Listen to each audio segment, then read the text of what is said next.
As a content creator, one thing I always try to do is disconnect, especially during the weekends. I just turn it all off, act like a human, and I just try to relax. Only problem with this plan is when you return on Monday and you switch it all back on, you just get hit with this tidal wave of craziness. Ugh, must be the beginning of another work week. What's going on, everybody? It's LtBuzzLitebeer, and welcome back to my YouTube channel. I've got a lot of little division topics to touch on today, especially the Ninja Bike messenger bag and some other madness we need to discuss. But before we drop the hammer on this Monday upload, I wanted to thank you all for the insane levels of support you've been showing the channel. Sometime last night, the channel crossed the 107,000 subscriber mark, and the levels of views, comments, new subs has just been staggering.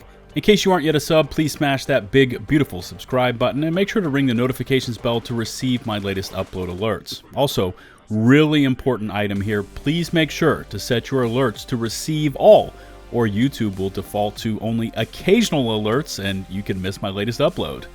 Alright, let's get right into this one.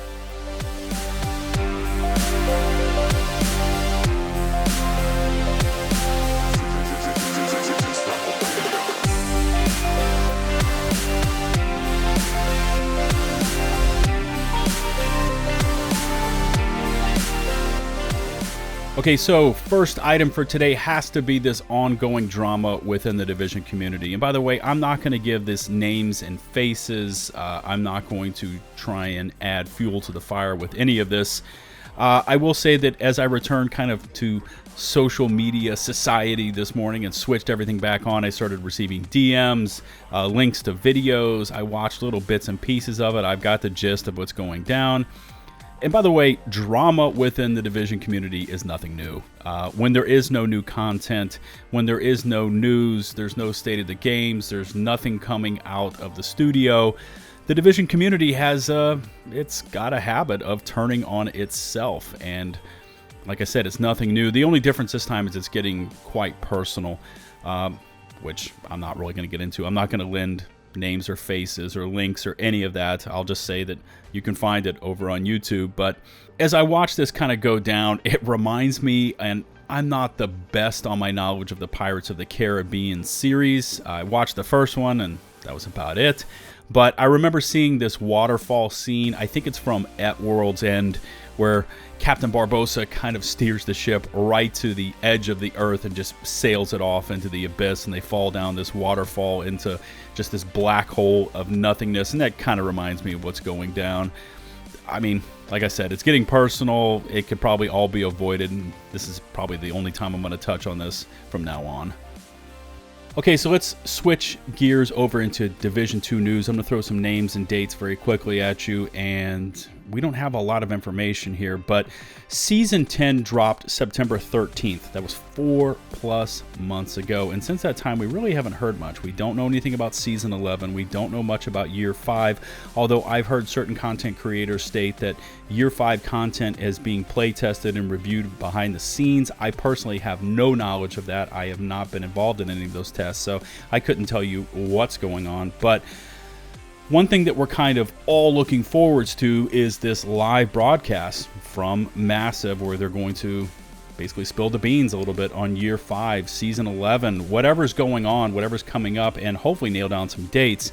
I, of course, tweeted out to the Division Game and Morton on Friday, something to the effect of, hey, this is a great day to let us know when the live broadcast is coming. Morton responded that essentially what I think they're trying to do is get their script approved by UB Corporate. Of course, they have to, everything has to get signed off from legal over there before they can actually go on live and state any information about it. We do have this roadmap now showing up on your screen. This is basically telling us that Season 11 is supposed to drop early 2023. We know that seasons take, what, about 9 to 10 weeks. So if they took to Twitter today and said, hey, next week, Tuesday, January 31st, we're going to pull down the servers and we're going to post Season 11 live. Once again, no confirmation of that. I'm just stating, I'm theorizing here. But if they were to do that, if the season started January 31st, that's basically February, and you look at 10 weeks from there, you're looking mid-April before the season would actually finish up, right? And then maybe a week, maybe 2 weeks before they shifted over into year 5. By the way, I just Google searched this. First day of spring 2023 begins March 20th. And of course, over here on their roadmap update, they say spring 2023. So I really wish we had some more concrete information as far as dates, when things are beginning, when the live broadcast is coming. I think a lot of hopes and prayers right now for the Division 2 community are pinned on this live broadcast. We want to know the dates, we want to know the time frames, and yeah, I guess we're gonna have to wait for that. And now on to the main event for today's video, kind of the meat and potatoes, and really what I wanted to spend the bulk of my time with, and that's going to be theorizing about the Ninja Bike Messenger backpack. And I know this is a hot topic. I see this kind of flung all over the place over on Twitter and Reddit. And remember that the Ninja Bike was not available to test as part of the TU17 PTS. It was just a placeholder. You could kind of see it existed as a generic looking backpack at the crafting bench, but that was it. You couldn't see the talents, you couldn't see the attributes, and it's led a lot of people, including myself, to post theories about it, that it's just going to be the Manhunt reward. It's going to be 10 weeks from whenever Season 11 begins where we finally get to see what Ninja Bike is like. So in order to kind of understand what Ninja Bike could be, we kind of need to look at what already exists within the Division 2, and those are 2 exotic backpacks. So first up is Acosta's Go Bag, and I personally used to use this on my Skill Jammer Pulse build for legendary missions, up until the point when they added in diminishing returns for status effects versus the White Tusk. But if you look at Acosta's Go Bag, there's a lot of versatility built into this bag. Besides the fact that when you throw a grenade for a certain amount of time after that, you get +1 skill tier. It actually gives you a skill tier as the core attribute. I think it also includes skill haste and skill damage. 1 more armor kit. I think it's 3 grenades. It gives you more ammo, and then you get plus percentages. I think it was status effects and repair skills. So there's a lot of versatility built into that, especially for skill builds. And like I said, I personally used to use it a lot on my Skill Jammer build.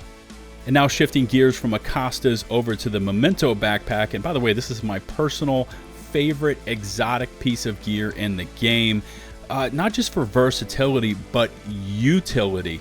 Of course, we know how Memento works. You get trophies for achieving kills, and once you pick up those trophies, you get short and long-term bonuses that contribute to weapon damage, bonus armor, skill efficiency, and skill efficiency encompasses a lot of different things. You got skill haste, skill damage, skill duration. There's a lot packed into this backpack, and of course, we know it has all 3 core attributes: weapon damage, skill tier, and armor, which you can optimize and max out. You're really not giving up a lot other than the secondary attributes of maybe like some crit hit damage or some crit hit chance, something like that. This backpack really is the best of all worlds. Okay, so now we've touched on Acosta's, we've touched on Memento. Now on to Ninja Bike. What could it actually bring to the table for talents and attributes? And I'm just theorizing here, but I'm thinking it's going to be +1 for gear sets and brand set bonuses. Now, why do I say that? Well, because if they bring it over from Division 1, remember in Division 1 we didn't have brand sets. We had high-end gear and we had gear sets. So if they're going to bring this into the Division 2, I'm thinking it's got to include brand sets in there. So +1 for brand set bonuses, +1 for gear set bonuses, which will give the Ninja Bike a great deal of versatility. Now, as far as the core attributes, I know a lot of you are out there saying it needs to include all 3, which would basically make it like Memento 2.0, right? And I think all 3 core attributes was quite unique to Memento, and it played into the Memento backpack talent of those trophies that would then kind of augment all 3 core abilities. So I personally don't think that's going to happen. This is how I think it's going to go down. I'm thinking that Ninja Bike is going to come in with an armor core. So it's going to come in with, plus however much armor to give the exotic backpacks a bit of a sprinkling across the board. So we've got a skill tier on Acosta's, we've got all 3 a Memento. Kind of the neutral and safe way to go with Ninja Bike would be an armor core, okay? And especially if you start to think at what Massive was kind of trying to push there with the PvP meta. They were trying to change things around with that skill jammer pulse rework. I personally think they were trying to pull back a little bit on these all red, just laser beam builds. They were going for a little bit more versatility. If you're going for a little more versatility, and once again, we don't know how this is going to end up with this jammer pulse rework, but if you're starting to pull back, maybe go for a little bit more hybrid-esque build in PvP, then an armor core would slot in nicely with Ninja Bike. And then just kind of theorizing again here. Remember, Season 11 is very marksman rifle heavy, right? We know that we have the HG gear set, which is marksman rifle. We also have the Hotshot gear set, which is marksman rifle. So you could take something like Ninja Bike with an armor core and those +1, if it comes like this, +1 for gear set and +1 for brand set, and you could sprinkle in some Hotshot pieces. You could sprinkle in some Aces and 8s pieces, some Araldi pieces, maybe a Providence piece, and you know, before you ever even slap a marksman rifle on this build, you've got a ton of weapon and marksman rifle damage and headshot damage all kind of just smashed into this build, and this could really add a lot, at least in my humble opinion, this could add a lot to our build diversity, but it's all going to depend on kind of this finalized form for how Ninja Bike launches. Okay, this final topic is going to lead to some interesting posts, some debate, lots of build crafting theories, and of course, I look forward to reading your feedback in the comments section below. Please remember to smash that big, beautiful subscribe button and ring the notifications bell to receive my latest upload alerts.